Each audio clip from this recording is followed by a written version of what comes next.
G'day guys. I said I was going to do a video about the boosters we make. But I thought I'd do a video on some of the other boosters out there as well and how they work. I haven't got a lot of the new ones because I make my own. I've got no reason to buy them. But in the past, I used to buy boosters, then we started making our own, and I'll show you why our booster is a little bit different than everything else out there. And it's interesting, it really is interesting, because I don't think there's anything like it. I'll show you some of the first ones that were out. These were very popular, these were everywhere, these things. Super Sound DTAC. Made in Australia, and if I can read what it says, I think it's I think it was either made by or a partnership or something with Bendigo Gold. So yeah, they sold oh god, I think they sold tens of thousands of these. They were everywhere. I used one. I used one for years. But it's a very simple circuit. Let me have a look inside it. It's had the wires here that go to that potentiometer taken off. What I'll do, I'll turn this camera around a bit because it's a bit of a funny angle. So we can do it like so. So basically it has a on-off power switch, which is also bypass. It bypasses the amplifier and it just goes straight through.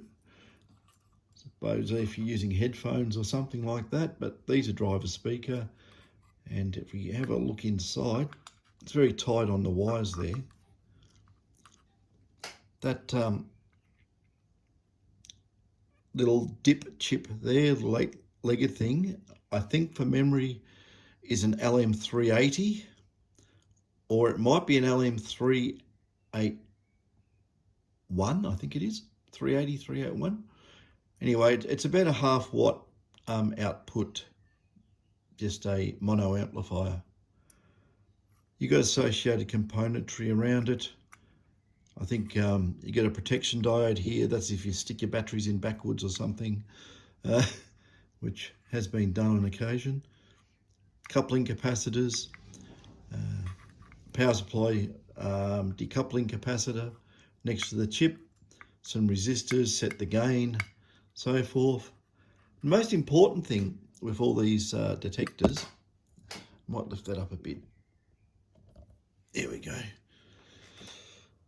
is this.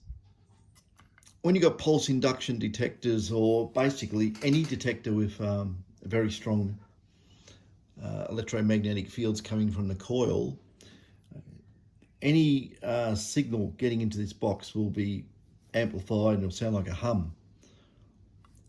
So we don't want that. So the way to get rid of it is you use a transformer on the input driving the op amp, and that is converting single end into like a differential output, and with the interference on both outputs on the winding equal, they will cancel. So that is how you get rid of the hum. Oh, there's a magic part of this too. I nearly forgot to say what it is. It automatically turns off. And what it's got in here, I don't know if you can see, there we go. That coil or inductor is in the power supply lead. And as you can see, it's soldered under the white glue there. It's actually soldered to the board and soldered here. And it is in series with the power supply. Now this is the real interesting thing, right? When you turn your detector off, this turns off. And it's a very, very basic but ingenious way of making the power turn off. Inside the coil there is a magnetic reed switch.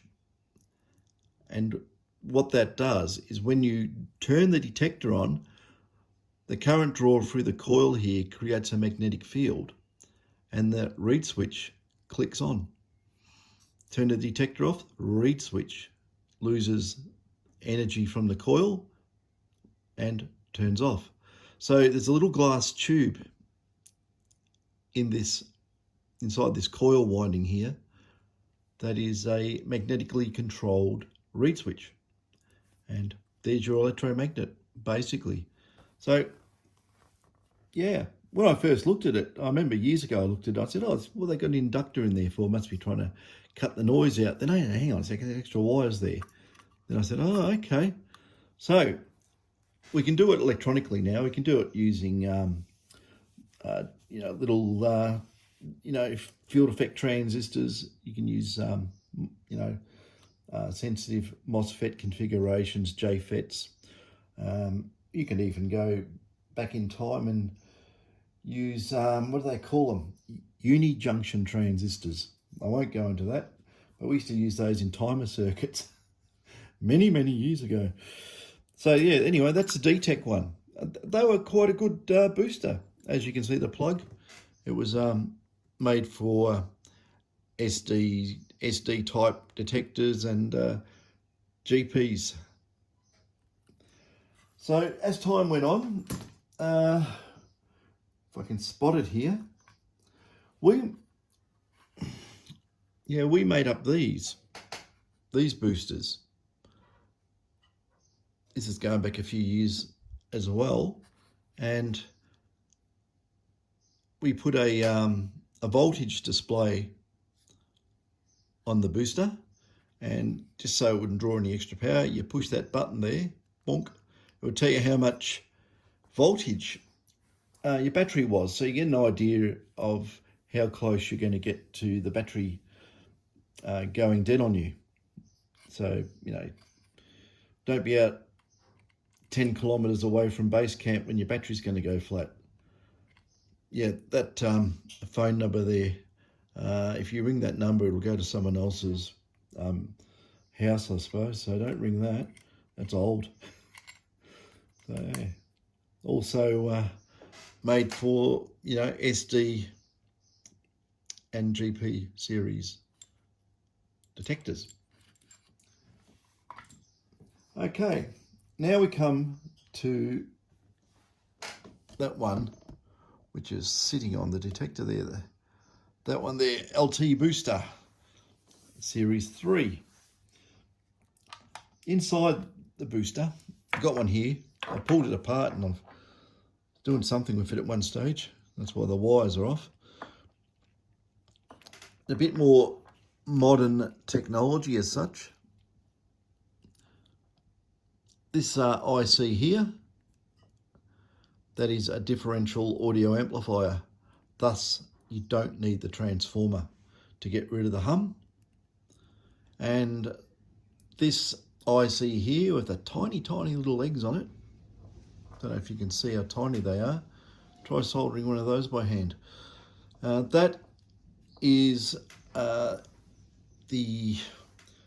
we'll call it the compression expansion device. And I'll show you how this actually works in practice. There's two controls on here. That's just on off. It's all loose at the moment, this one, but on off and volume. And this outer one here, this is compression, and that way is expansion. And I was saying that it's really, really good to adjust or be able to adjust your detector when you're on very noisy ground or very quiet ground. There's a really good advantage to both. And we have sold absolutely heaps of these boosters all around the world, for anyone who wants to know. Okay, this is on my own detector here. I have it velcroed to the side of the detector. I just use this. We've got our own speakers, but I've had this one kicking around for years, so I might as well use it. We'll give GME a plug with their speakers. They're not a bad speaker actually, these. They are very heavy though. For what it is, it's, you know, it's heavy. It's solid, but you know, normal speakers should probably weigh half that. The ones we have anyway. But it's a solid speaker. What else do we want here? Okay, I've got this connected to a detector I was doing some work on. So we'll fire this detector up, and you can. I think I've got the microphone close enough this time. And I'll put the speaker over here. Oh, another thing with speakers, I've seen people get their speaker like so and mount it to the detector on the side like that, and the detector goes noisy. It's right next to the front end input stage, and the magnetic field generated by the speaker coil on the magnet is enough to create a field, go straight through the aluminium, doesn't care less, and starts interacting with the electronics. So you get feedback and you'll get this warbling sound. And you can try it yourself. Get a speaker and just put it around there on one of these detectors, and it'll start causing interference. What I do if I'm using a speaker, I put it on the armrest and I stick it on top of the armrest. So it's up in the air and pointing at my face. So I have my battery. Usually I have this up higher. I put my battery here. I put my speaker on top. So I'm not tethered by any wires while I'm prospecting. You know, many years ago, I was using an SD detector, an old SD 2000, and I was poking it in some bushes or underneath the bushes. And this was in Denali on a very hot day. And a black snake decided that it thought my coil stem was another black snake. And it twisted around so quick that, you know, it was at the speed of light sort of thing. And I thought it was coming at me. And you've never seen anyone ripping detector equipment and the harness, everything. I'm running, the detector's dragging on the ground by the curly cord, and I'm undoing the front buckles on it, and I just threw everything and got away, of course. And yeah, the snake was trying to mate with the stem, which I thought was really interesting. So after about 5 minutes, the snake decided that it wasn't another snake and slithered off. Thus, I retrieved my detector. So from that point on, I didn't like being tethered to the detector in any way, shape or form. It's a lasting memory. So that's why I have the booster is velcroed, basically sits there. I have this is the big battery, but normally I'll run a smaller one. Now I've got all my cables everywhere at the moment. It's going to go completely haywire. But I would get my battery, I would stick it there with the Velcro, and on the armrest I would have the speaker sitting up top, away from the detector, so it doesn't cause any interference. Okay, at the moment I've got this set up here, connected into the detector down here, which is in bits, which is it's a GPX 4500, let's make sure. Okay, I'll turn him on, I'll turn that down just in case. It's in factory default, I did that before, but now I want to put the speaker here.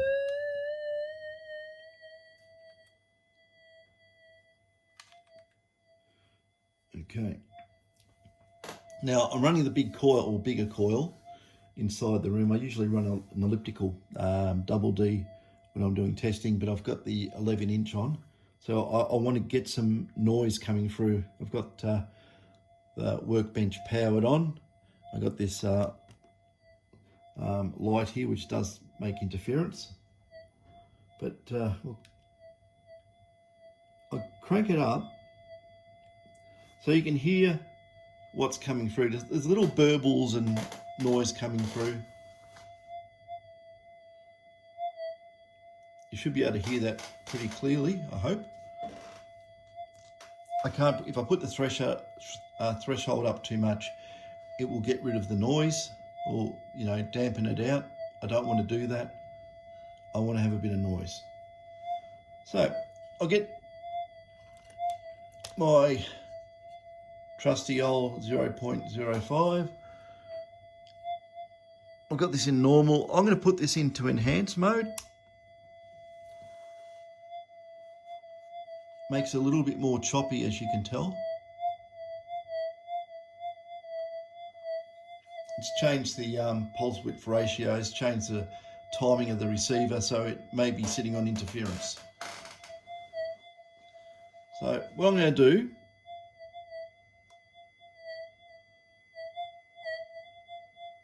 okay, this is full expansion. The audio level is exactly the same, but you can have a listen to the signal, and I'll just go over the coil with the target.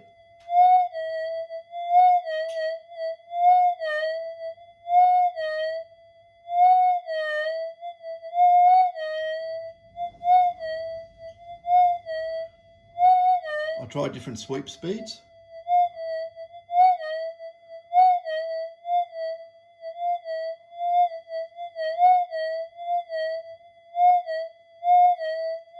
Okay, that's a fully expanded audio signal. What I'll do now, I'll turn it into compression.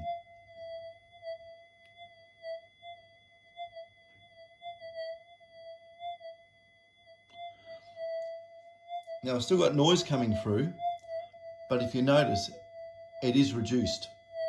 I'll go over the target, get the target over the coil. Here we go.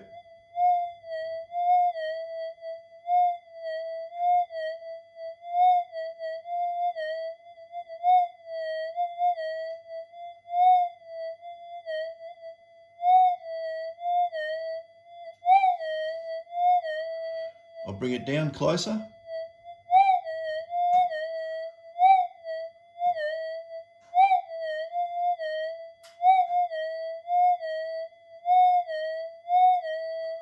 So you get an idea of that. You can hear the background noise.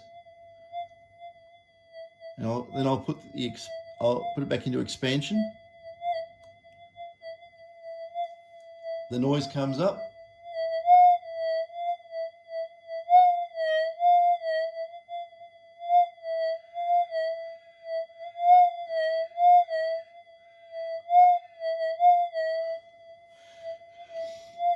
Remember, I'm using a very, very tiny piece of gold here, 0.05 of a gram.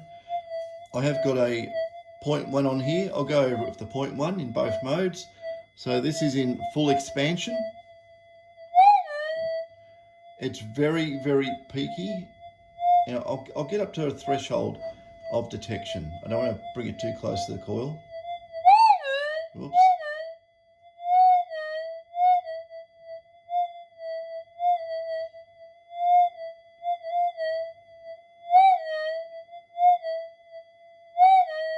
I don't know if it will give the correct, sound if you're listening to it on computer or phone or whatever you're watching this on.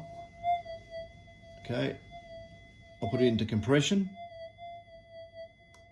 We're in compression mode, and I'll go over the same spot roughly.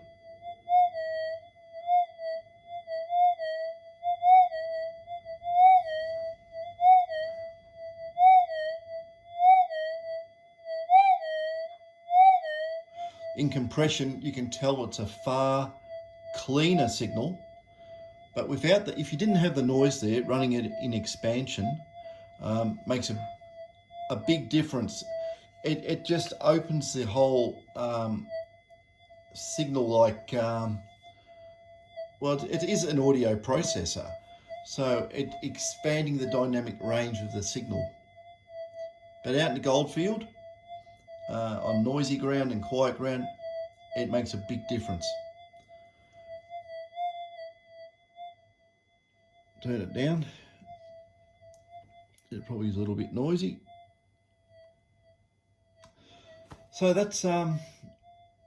What else was I going to show? I've done that one. I did have another booster around somewhere. Somewhere. It's hiding in this room somewhere. Oh well, not to worry. It's oh, here we are. I found another one. It's not the one, not the actual one I wanted to show anyway. These are around for a while. If anybody's been out detecting for a while, you probably know there's one Lucky Lark. Always start with volume control set to minimum. Well, that just means that it's just a audio amplifier. There's no limiting for headphone operation or speaker. It will just want to destroy your ears. So that is that. On our one, where did I put the circuit board for that? Over here. Okay, just trying to remember this one. I designed these up probably 3 or 4 years ago. You design stuff up and you forget about what you did that long ago. I just, after I've done the design on it, David puts them all together and I don't see them.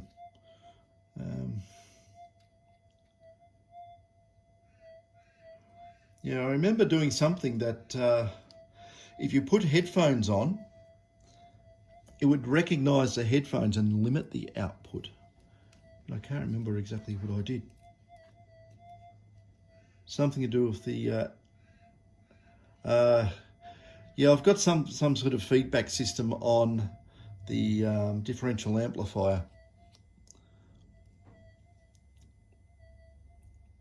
It has coupling back onto the input. I'm using the amount of load. Speaker draws more power, thus it gets more output. It's a self-fulfilling prophecy. And when you put headphones on, they don't draw as much power, especially if they're connected in series. You know, basically, if you got an 8 ohm speaker on it, it will give you full output. Just trying to remember what those chips are. I think they're quite grunty. They're not 1 watters. I think they're something like 3 watt output or something from memory. So it'll drive a speaker. You know, we've got one on here. So it's funny when you think about this, that if I turn the volume up, you've got to remember this runs on 2 penlight batteries. I'll give you an idea how loud it is. I'll just go over the coil.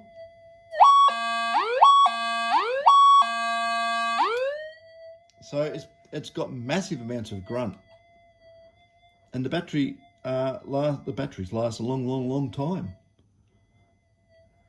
It's also versatile as well because, well, there's a backer one.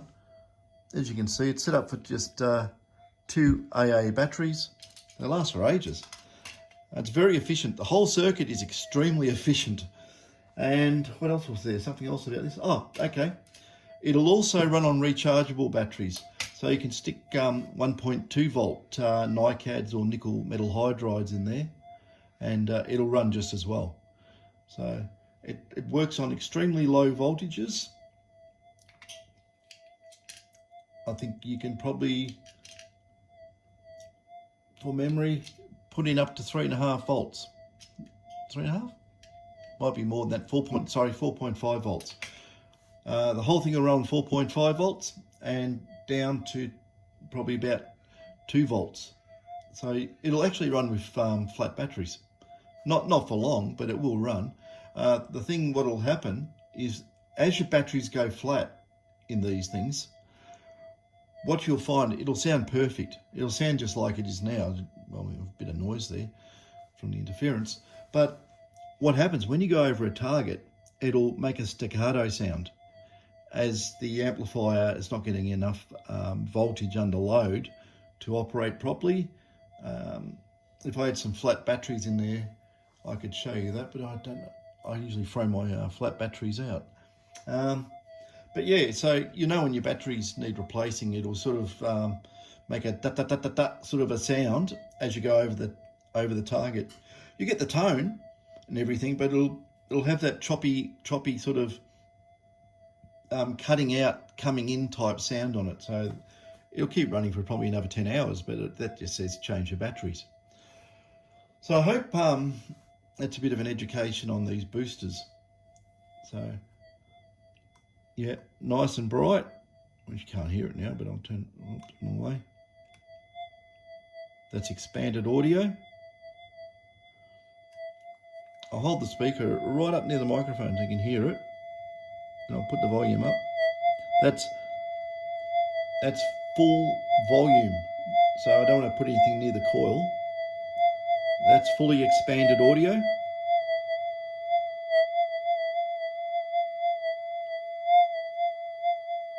And that's full compressed audio. And if you're just doing general prospecting, stick it in the middle like that. It's not compressed and it's not expanded. It's right in the sweet spot. So if you just wanted standard everyday audio, that's how you do it. Anyway, turn him off. It's enough noise for today. Okay, well I'm going to go back to doing some experiments.